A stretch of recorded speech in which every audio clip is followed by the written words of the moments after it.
Shalom. Kurang semangat. Shalom. Ya, siap diberkati lewat kebenaran firman Tuhan, Bapak Ibu. Mari kita buka Alkitab kita sama-sama di dalam Injil Markus pasal 9, ayat 14 sampai dengan ayat yang ke-27. Injil Markus pasal 9, ayat yang ke-14 sampai dengan ayat yang ke-27. Yang sudah ketemu katakan amin. Ayo kita akan lihat sama-sama Markus 9 ayat 14 sampai dengan ayat yang ke-27. Saya akan bacakan. Ketika Yesus, Petrus, Yakobus dan Yohanes kembali pada murid-murid lain, mereka melihat orang banyak mengerumuni murid-murid itu dan beberapa ahli Taurat sedang mempersoalkan sesuatu dengan mereka. Pada waktu orang banyak itu melihat Yesus, tercenganglah mereka semua dan bergegas menyambut dia. Lalu Yesus bertanya kepada mereka, "Apa yang kamu persoalkan dengan mereka?" Kata seorang dari orang banyak itu, "Guru, anakku ini kubawa kepadamu karena ia kerasukan roh yang membisukan dia. Dan setiap kali roh itu menyerang dia, roh itu membantingkannya ke tanah, lalu mulutnya berbusa, giginya berkertakan, dan tubuhnya menjadi kejang. Aku sudah meminta kepada murid-muridmu supaya mereka mengusir roh itu, tetapi mereka tidak dapat." Maka kata Yesus kepada mereka, "Hai kamu angkatan yang tidak percaya, berapa lama lagi aku harus tinggal di antara kamu? Berapa lama lagi aku harus sabar terhadap kamu? Bawalah anak itu kemari." Lalu mereka membawanya kepadanya. Waktu roh itu melihat Yesus, anak itu segera digoncang-goncangkannya. Dan anak itu terpelanting ke tanah dan terguling-guling, sedang mulutnya berbusa. Lalu Yesus bertanya kepada ayah anak itu, "Sudah berapa lama ia mengalami ini?" Jawabnya, "Sejak masa kecilnya. Dan seringkali roh itu menyeretnya ke dalam api ataupun ke dalam air untuk membinasakannya. Sebab itu jika engkau dapat berbuat sesuatu, tolonglah kami dan kasihanilah kami." Jawab Yesus, "Katamu jika engkau dapat, tidak ada yang mustahil bagi orang yang percaya." Segera ayah anak itu berteriak, "Aku percaya, tolonglah aku yang tidak percaya ini." Ketika Yesus melihat orang banyak makin datang berkerumun, ia menegur roh jahat itu dengan keras katanya, "Hai kau roh yang menyebabkan orang menjadi bisu dan tuli, aku memerintahkan engkau keluarlah daripada anak ini dan janganlah memasukinya lagi." Lalu keluarlah roh itu sambil berteriak dan menggoncang anak itu dengan hebatnya. Anak itu kelihatannya seperti orang mati, sehingga banyak orang yang berkata, "Ia sudah mati." Tetapi Yesus memegang tangan anak itu dan membangunkannya, lalu bangkit sendiri. Yang percaya katakan amin. Bapak Ibu, firman Tuhan pada pagi hari ini saya beri judul Percaya yang Benar. Mari ucapkan sama-sama, 1, 2, 3. Percaya yang benar. Cerita di Alkitab ini saya yakin bukan cerita baru. Tetapi ini cerita yang sering kali dikhotbahkan di dalam ibadah sekolah minggu. Bahkan mungkin kita juga sering mendengar dari pendeta-pendeta lain berkhotbah tentang perikop ini. Bapak Ibu Saudara yang terkasih, kalau kita melihat peristiwanya ini sangat luar biasa dramatis. Ya, Yesus bersama Petrus, Yohanes, Yakobus baru pulang dari pelayanan. Ya, dan ketika mereka menghampiri ke-9 murid yang ada di tempat itu, ternyata 9 murid ini, karena yang 3 kan bersama-sama dengan Yesus. Yang 9 murid ini lagi dikerumuni orang banyak. Dan juga di situ ada ahli Taurat. Tentunya kalau ahli Taurat itu pandai tentang Taurat. Yang sering mencari-cari kesalahannya Yesus itu adalah ahli Taurat, orang Farisi. Dan ternyata dari 9 murid ini sedang dikerumuni orang banyak dan ada ahli Taurat di situ juga. Dan Yesus ini tentu bersama Petrus, Yohanes, Yakobus merasa penasaran, ini ada apa ini? Kenapa murid-muridku yang lain ini sedang ada dikerumuni orang banyak? Ada masalah apa ini? Lalu Yesus bertanya, ada apa ini? 9 murid-murid itu belum memberi penjelasan. Tiba-tiba, nah ini loh, mulai ada sesuatu yang bergejolak. Tiba-tiba ada seorang yang maju dan berkata, "Guru, anakku ini kerasukan roh jahat. Aku sudah meminta kepada murid-muridmu untuk menyembuhkan, untuk mengusir roh jahat daripada anakku. Tapi mereka tidak dapat." Ya, seolah-olah orang ini datang kepada murid-murid Yesus, ya, dan berhadapan dengan Yesus sambil menyalahkan. Ada kesan sedikit menyalahkan. Mana buktinya kuasamu? Mana buktinya hebatmu? Mana buktinya keajaibanmu? Ini lihat, pengikut-pengikutmu tidak sanggup untuk mengusir roh jahat ini. Nah sekarang mumpung engkau hadir di sini, bagaimana tanggapanmu? Apa yang bisa kau lakukan? Ya, ini aku menyodorkan masalah, aku menyodorkan anakku yang kerasukan. Saudara, tetapi Yesus punya reaksi yang aneh. Yesus tidak langsung bertindak untuk menyembuhkan anak yang kesurupan ini. Yesus tidak langsung bertindak untuk menolong keadaan daripada si pria ini. Tetapi Yesus malah memberikan komentar yang cukup keras. Hai kamu angkatan orang-orang yang tidak percaya. Ya, berapa lama lagi aku harus sabar terhadap engkau? Berapa lama lagi aku harus tinggal di antaramu? Yesus itu tidak tersentuh dengan belas kasihan pada waktu itu.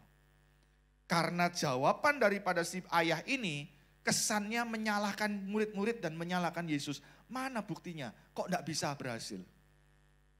Saya mau tanya, banyak nggak orang Kristen yang punya sikap seperti itu? Halo? Ketika ada persoalan, berdoa, berpuasa, datang kepada Tuhan, berdoa, menyanyi, menyembah Tuhan, bahkan mungkin berbahasa roh. Bahkan mungkin naik ke bukit doa. Tuhan tolong, Tuhan bela saya, Tuhan sembuhkan saya. Belum ada perubahan, belum ada pemulihan. Langsung bertanya-tanya dalam hati, mana kuasa Tuhan? Mana kehebatan Tuhan? Lalu mulai ragu, mulai sangsi. Apakah Tuhan ini memang ajaib? Apakah Tuhan ini memang dahsyat? Apakah Yesus ini memang mampu? Yesus tidak tersentuh oleh belas kasihan. Malah Yesus itu di dalam hatinya ada rasa jengkel. Ada rasa kecewa, ada rasa marah, ada rasa sedih. Bahkan ada rasa capek mungkin di dalam hatinya Yesus. Maka itu Yesus berkata, ya, berapa lama lagi aku harus ada di antara kamu? Berapa lama lagi aku harus sabar terhadap kamu? Hai kamu angkatan yang tidak percaya. Perhatikan baik-baik, saya masuk pada bagian yang agak tajam. Ternyata orang yang datang membawa masalahnya kepada Yesus, itu belum tentu orang yang percaya yang benar seperti yang Tuhan Yesus inginkan. Coba lihat saya. Kalau saudara percaya kepada Yesus hanya untuk membawa masalahmu, kesulitanmu, penyakitmu, pergumulanmu kepada Dia. Sekarang saya tanya, ada enggak orang lain yang tidak percaya kepada Yesus juga sama membawa masalahnya, membawa pergumulannya, membawa kesulitannya kepada dukun dan paranormal? Ada enggak? Halo, ada enggak? Kok Anda diam tegang begini? Ada ya? Banyak Pak Dikit? Banyak. Kalau kita datang kepada Yesus hanya untuk sekedar disembuhkan, diberkati, dipulihkan, doa kita dijawab sesuai dengan keinginan kita, maka kadar iman percaya seperti itu, mohon maaf, kadarnya masih sama dengan kadar orang yang pergi ke dukun. Cuman bedanya kita punya dukun namanya Yesus. Iya atau iya? Ini bukan percaya yang benar. Loh Pak, kalau begitu apakah salah kalau saya punya masalah, saya berdoa minta tolong kepada Yesus? Tidak salah. Orang yang datang kepada Yesus meminta supaya masalahnya dipulihkan, supaya keadaannya ditolong, supaya penyakitnya disembuhkan. Itu boleh-boleh saja, hanya untuk orang yang belajar percaya, belajar beriman. Biasanya itu untuk orang yang baru bertobat dan baru lahir baru. Tapi kalau Kristennya sudah lama, Kristennya sudah bertahun-tahun, tidak boleh fondasi imannya hanya untuk supaya disembuhkan. Kenapa? Karena Yesus pernah satu kali, ya, Rasul Paulus berdoa, Tuhan Yesus, aku minta kepadamu supaya utusan iblis itu dilalukan daripadaku, supaya duri dalam dagingku ini dicabut. Dan Yesus menjawab apa kepada Paulus? Cukuplah kasih karuniaku bagimu. Justru dalam kelemahanlah kuasaku semakin sempurna. Paulus tidak mendapat jawaban doa atas apa yang dia minta kepada Tuhan Yesus. Tetapi apakah di situ Paulus menjadi lemah iman? Tidak. Justru dia tidak mendapat jawaban doa, dia lemah, tapi dia di situ melihat kuasa Tuhan bekerja. Makanya kalau iman kita yang sudah bertahun-tahun percaya kepada Yesus, hanya terus berfokus kepada berkat, mujizat dan kesembuhan, meminta kepada Tuhan Yesus untuk mengikuti kemauan kita selalu begitu, maka iman seperti itu saya mau katakan, iman yang rapuh. percaya yang gampang rubuh, percaya yang gampang hancur, dan tidak sedikit orang yang kecewa. Maka itu firman Tuhan pagi hari ini mengajarkan kepada kita bahwa iman yang percaya benar, sungguh-sungguh percaya, itu bukan difokuskan kepada penyelesaian atas setiap masalah. Karena penyelesaian setiap masalah kesulitan kita itu sebetulnya kecil di mata Tuhan. Amin. Tuhan tidak pernah tertarik dengan hal-hal lahiriah, hal-hal yang bendawi, hal-hal yang jasmani. Karena bagi Tuhan itu semua sepele. Tuhan itu datang ke dunia untuk hal-hal yang ilahi, hal-hal yang bernilai kekal, hal-hal yang rohani. Maka itu percaya yang benar-benar percaya, bukan selalu berfokus kepada hal-hal lahiriah. Bukan berfokus kepada hal-hal jasmani, bukan berfokus kepada hal-hal bendawi. Yang setuju katakan amin. Kalau kita datang kepada Yesus hanya untuk supaya diberkati, maka tidak beda dengan orang yang datang ke dukun dan paranormal. Gak beda, bahkan saya mau bilang begini, orang yang pergi ke Gunung Kawi bisa lebih kaya daripada orang yang pergi ke gereja. Betul? Orang yang rajin ritual, rajin semedi, rajin mengadakan ritual macam-macam bisa lebih kaya daripada orang yang rajin kebaktian. Kalau Anda percaya kepada Yesus hanya untuk diberkati, mohon maaf, Anda salah alamat. Karena Yesus dalam pelayanannya di atas muka bumi 3,5 tahun, Anda bisa baca Matius, Markus, Lukas, Yohanes. Tidak pernah Yesus janji kasih kaya. Yang setuju katakan amin. Kok ada yang diam saja, bingung ya saudara. Pak, saya mau protes Pak, mau interupsi, mau koreksi Pak. Kenapa? Itu Yohanes 10 ayat 10 bagaimana Pak? Tahu Yohanes 10 ayat 10? Akulah gembala yang baik. Aku datang untuk memberikan kepadamu hidup dalam segala. Nah itu hafal ayatnya. Itu kan Tuhan Yesus janjikan kasih kekayaan Pak. Tuhan janjikan berkat berlimpah-limpah Pak. Tuhan janjikan kesuksesan. Yang bilang kalau berkelimpahan itu sama dengan kesuksesan dan kekayaan siapa? Saudara-saudara yang terkasih, mari kita berpikir secara logis. Kalau kita bertumpu pada ayat itu, Yohanes 10 ayat 10. Oh percaya kepada Yesus pasti diberkati berkelimpahan, diberikan hidup dalam segala kelimpahan. Haleluya, amin. Kalau berkelimpahan yang dimaksud adalah materi, kekayaan, kesuksesan, ayo kita berpikir secara logis. Barang siapa yang percaya kepada Yesus akan diberikan hidup dalam segala kelimpahan. Berarti semua orang yang percaya kepada Yesus tanpa terkecuali harus kaya semua. Harus sukses semua. Dan orang yang tidak percaya kepada Yesus harus miskin semua, harus melarat semua, harus sengsara semuanya. Harusnya begitu kalau mengikuti ayat ini diarahkan kepada materi. Betul apa betul? Betul apa betul? Tapi kenyataannya ada nggak orang yang tidak percaya Yesus lebih kaya daripada orang yang percaya kepada Yesus? Ada nggak orang yang percaya kepada Yesus lebih miskin daripada orang yang tidak percaya kepada Yesus?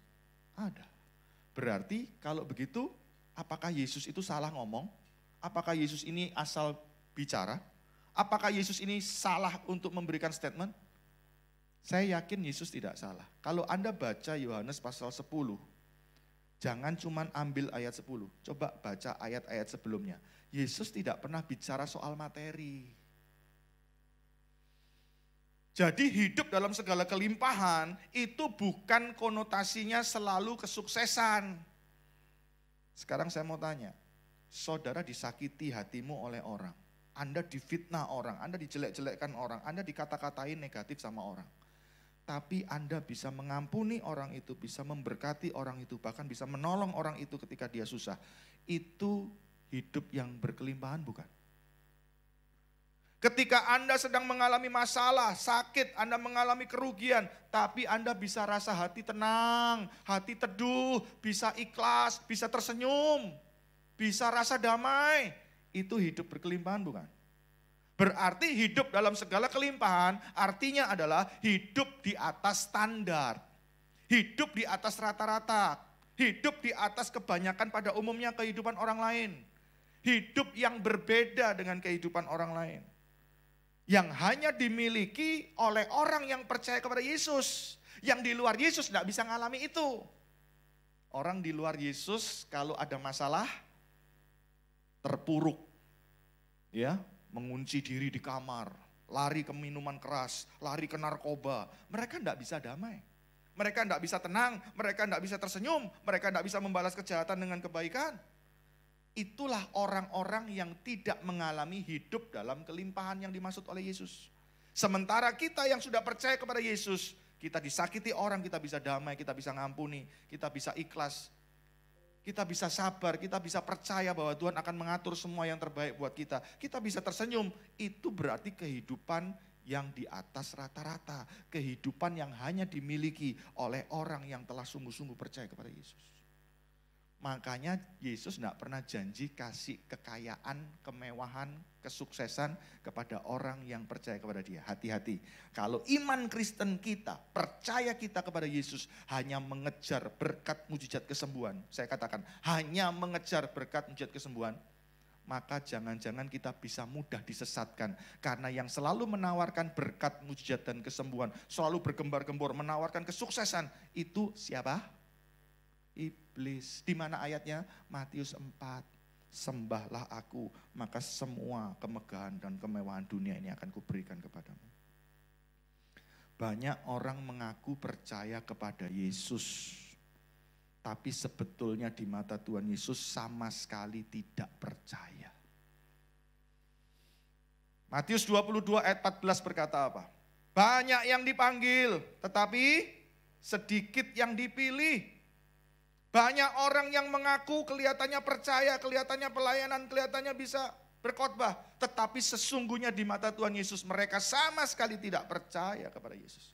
Percaya mereka ini percaya yang salah, belum persis sama dengan percaya yang Yesus harapkan. Mau lebih tajam lagi? Matius pasal 7 ayat 21 sampai 23. Halo? Matius 7, 21, 23, lupa? Ya. Pada akhir zaman, banyak akan orang berteriak di depan pintu sorga. Tuhan, Tuhan, bukankah kami sudah bernubuat demi namamu? Kami sudah mengusir setan demi namamu. Kami sudah mengadakan banyak mujizat demi namamu. Pada waktu itulah Yesus akan berterus terang kepada mereka dan berkata, aku tidak mengenal kamu. Wow, ini orang-orang yang sudah bisa pelayanan ngusir setan. Pelayanannya mengadakan mujizat, pelayanannya bisa menyembuhkan orang. Bisa bernubuat, bisa khotbah. Kelihatannya percaya, bahkan melayani. Tetapi Tuhan bilang apa? Aku gak kenal kamu. Kamu semua pembuat kejahatan. Kenapa? Karena mereka walaupun tampaknya melayani, mereka tidak benar-benar percaya kepada Yesus. Kok bisa Pak? Karena mereka hanya melakukan apa yang mereka inginkan. Bahkan mereka memaksa Tuhan untuk mengikuti kemauan mereka. Halo, saya mau tanya. Banyak enggak orang yang berdoa begini? Tuhan, aku klaim janjimu. Aku percaya janjimu Tuhan. Bahkan tidak sedikit pendeta-pendeta khotbah juga begitu. Kami klaim Tuhan, kami klaim janjimu, kami klaim. Sebentar saya mau tanya. Yang bayar premi kita atau Tuhan Yesus? Yesus sudah bayar premi mati di atas kayu salib. Menanggung segala kutuk dosa kita. Dia yang bayar premi, kenapa kita yang main klaim? Halo. Kalau kita suka main klaim janji Tuhan, berarti kita menganggap Tuhan itu kayak pesuruh kita yang harus mengikuti segala kemauan kita. Dan ingat, Tuhan Yesus nanti kalau berjumpa dengan kita, Dia akan berkata terus terang bahwa Dia tidak pernah punya majikan.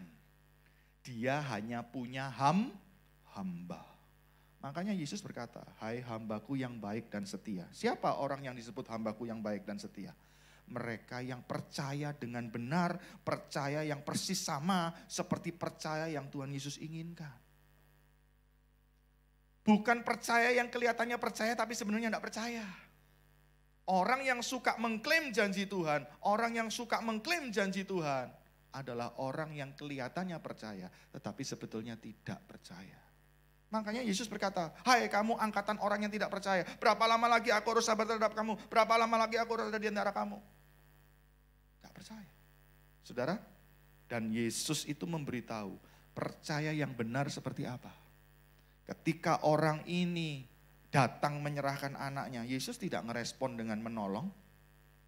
Ya, langsung Yesus berteriak, bawalah anak itu kemari. Ketika anak ini yang kesurupan ini, yang terbanting-banting ini, menggelepar-gelepar ini, kejang-kejang ini, dibawa ke hadapan Yesus, apakah Yesus langsung mengusir roh jahatnya? Apakah Yesus langsung menumpangkan tangan? Tidak. Yesus masih tanya kepada si bapak ini. Sudah berapa lama anak ini ngalami keadaan begini? Ini kejadian sudah tegang ini, sudah tragis ini, gawat ini. Tapi Yesus santai aja. Yesus masih menggali lagi. Yesus masih mancing-mancing lagi. Yesus masih terus mengeksplor lagi dari bapak ini. Berapa lama anak ini kayak gini? Wah, diceritakan lagi. Sejak dari kecilnya dia sering kali dibanting ke air, dibanting ke api. Ya. Lalu Yesus itu mulai bertanya dalam hatinya. Kalau memang anak ini menderita seperti itu, saya mau tanya, kira-kira anak ini menderita nggak? Walaupun anak ini nggak sadar, tapi menderita kan? Walaupun anak ini menderita, saya mau tanya juga, bapaknya juga menderita nggak? Menderita. Makanya bapak ini berkata, tolonglah kami, kasihanilah kami. Sudah bergeser, tadinya bilang begini, guru, anakku ku bawa kepadamu, anakku ini loh yang bermasalah. Seringkali manusia cuma datang kepada Yesus membawa masalahnya. Ini loh masalahku Tuhan, tolong Tuhan. Tetapi ketika tidak ditolong oleh Tuhan, maka konsep berpikir si ayah ini berubah. Tolonglah kami, bukan tolonglah anakku, tolonglah kami dan kasihanilah kami. Apakah Yesus puas? Tolonglah kami, kasihanilah kami. Artinya kami sudah capek dengan keadaan ini, kami sudah capek dengan kondisi ini. Jikalau engkau dapat Yesus, tolonglah kami, kasihanilah kami. Markus 9 ayat 23, itu ayat yang disukai banyak orang Kristen. Tidak ada yang mustahil bagi orang yang percaya. Katamu jika engkau dapat, kamu masih meragukan kalau aku ini tidak bisa melakukan, tidak dapat melakukan. Katamu jika aku dapat, tidak ada yang mustahil bagi orang percaya. Orang ini sudah datang bawa anaknya loh. Seolah-olah sudah percaya sama Yesus. Tapi di mata Yesus belum percaya persis seperti yang Yesus inginkan. Makanya Yesus berkata, kalau kamu seandainya percaya yang benar, tidak ada yang mustahil bagi kamu. Tapi selama ini percayamu salah, maka tidak terjadi apa-apa. Lalu mulailah reaksi, muncul ayat yang luar biasa dahsyatnya. Ayat 24, semua lihat Alkitab atau lihat LCD.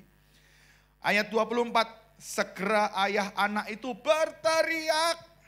Sudah capek, sudah kepepet, sudah stres, sudah depresi. Ayah ini dia berteriak, dia sudah gak sungkan lagi, dia sudah gak malu lagi, dia sudah gak gengsi lagi. Dia berteriak apa? Aku percaya, tolonglah aku yang tidak percaya ini. Selama ini aku percaya menurut konsep berpikirku sendiri. Dan ternyata itu salah, tidak merubah keadaan. Tolonglah aku yang tidak percaya ini. Sekarang aku percaya seperti yang kau mau, percaya seperti yang kau harapkan. Aku mau percaya yang benar. Tolonglah aku yang tidak percaya. Atau dengan kata lain, tolonglah aku yang percaya dengan cara berpikirku sendiri. Yang selama ini percaya aku salah, tolonglah aku. Coba perhatikan baik-baik. Kalimat ayat 24 ini ekstrim enggak? Ekstrim. Hanya orang, ada dua kemungkinan. Kalau orang bisa mengucapkan kata-kata ini. Yang pertama, errornya ekstrim. Ya. Konsletnya ekstrim, gila. Yang kedua, konsep berpikirnya berubah ekstrim. Makanya mengikut Tuhan Yesus itu kalau percaya yang benar, apa? Bukan menyerahkan masalah, tapi menyerahkan hidup. Anda mau masalahmu cepat diselesaikan Tuhan? Bukan doanya itu bertalu-talu, Tuhan masalahku, bukan. Kalau Anda mau masalahmu cepat selesai, bawa hidupmu bertobat di hadapan Tuhan Yesus. Serahkan hidupmu, segala dosamu, gengsimu, bobrokmu, semua serahkan sama Tuhan Yesus. Ketika ada penyerahan diri, di situ ada mujizat terjadi. Mujizat bagi Tuhan itu sepele. Tetapi kalau bertobat, itu sampai membuat sorga bersorak-sorai. Amin. Oleh sebab itu, saya ingin mengajak Bapak Ibu. Hari ini jangan fokus kepada masalahmu, kesulitanmu, penyakitmu. Tapi fokuslah kepada Yesus untuk kita memberi diri bagi Dia. Untuk kita bertobat, untuk kita menyerahkan hidup kita. Kalau kita hanya menyerahkan masalah kita, itu belum satu paket. dengan hidup kita. Tapi kalau kita menyerahkan hidup kita, itu sudah pasti satu paket dengan masalah kita. Amin. Maka itu serahkan hidup kita sungguh-sungguh. Serahkan hidup kita dengan kerinduan. Tuhan, aku butuh Engkau. Seperti Bapak ini. Tolonglah aku yang tidak percaya ini. Aku sekarang percaya dengan percaya seperti yang Kau mau. Aku berhenti dari percaya yang selama ini aku miliki. Percaya dengan konsep yang salah. Sebab itu ayo, jangan fokus kepada masalah, tapi fokuslah kepada Tuhan Yesus. Dia berkuasa bukan cuma atas masalah kita, tapi Dia berkuasa atas hidup kita. Sehingga kita menjadikan Dia Tuhan, bukan menjadi seorang hamba. Tapi kitalah yang hamba, Dialah yang menjadi Tuhan. Amin. Mari kita tundukkan kepala. Mari kita mau buka hati. Saya serahkan kepada Bapak Vincent. Haleluya, haleluya. Mari kita mau sungguh-sungguh di hadapan Tuhan pagi hari ini. Memiliki percaya yang benar-benar percaya. Percaya yang benar-benar seperti yang Tuhan Yesus inginkan. Mulailah dengan kita menyerahkan hidup kita. Menyerahkan dosa kita. Menyerahkan segala aspek hidup kita. Dan saya yakin Tuhan Yesus jauh lebih tertarik dengan hidup kita. Daripada sekedar masalah kita.